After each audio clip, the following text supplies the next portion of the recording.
Because Satan is never going to put you in a situation so hot and so evil that he thinks you're just going to sit there and take it. He's going to make sure you're comfortable, that you like the environment that you're in, that the temptation is sweet and mellow. I remember my daddy once told me, he said, son, I done met the devil for myself. And she was pretty too. Temptation is not something that will rock you away. It will lull you into a comfort level until finally the sin is so potent and so hot that before your spirit can warn your body what to do, you hear the voice of Jesus saying, I know the spirit is strong, but the flesh is weak. So what should we do? How can we do it? When will we know what to do when temptation is ready to mess over us?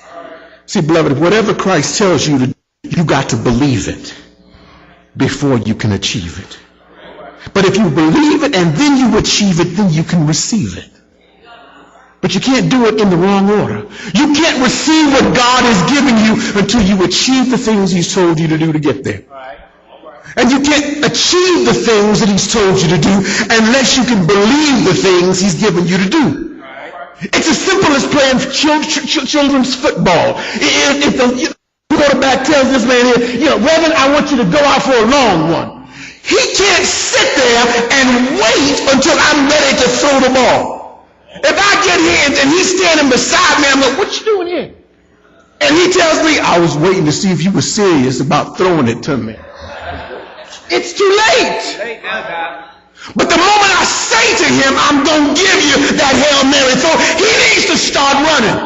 Not knowing what I'm going to see me, don't know if I've been blocked, don't know if I've been hit. He's got to simply get himself in position praying, Lord, when I get there, let me get where I need to be to catch whatever it is he's throwing. Sometimes when God tells you he's got something special for you, you and I have got to quit standing still waiting on God to do something.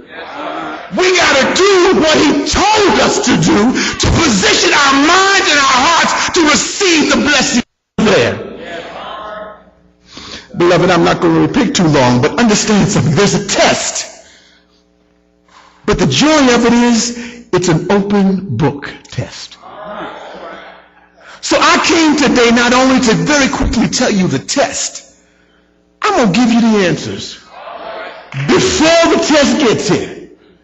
Now, you and I both know, if you were ever in school and the teacher said, I'm going to let you have an open book test, and somebody failed that test, for the rest of the year, they would not be able to take that one away.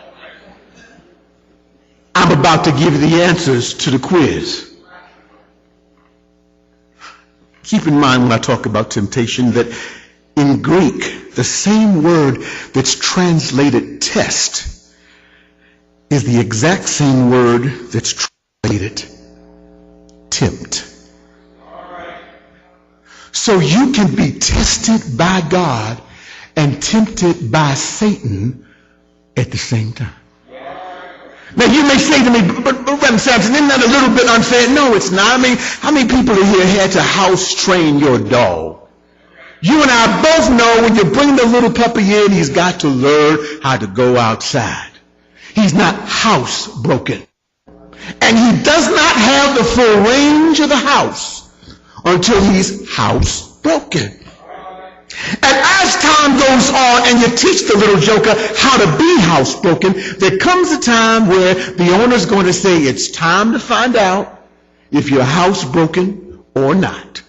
Strangely enough, he's not going to leave you on the carpet. He'll probably put you in the kitchen where there's some more tiles, so in case you have a problem, we can get it up before ruining too much. But the prayer is, when I come back in a few hours, I'm going to have something special for you if you have messed in the house. We're going to go out for a nice walk. We're going to play. I'm going to give you some treats. We're going to have a good time. And when you come home, I'm going to give you full range of the house. You see, beloved, the same time God says to us, the mansion is big. into many houses, and if it were not so, I would have told you. But I'm not going to give you all free range of my holy mansion just yet.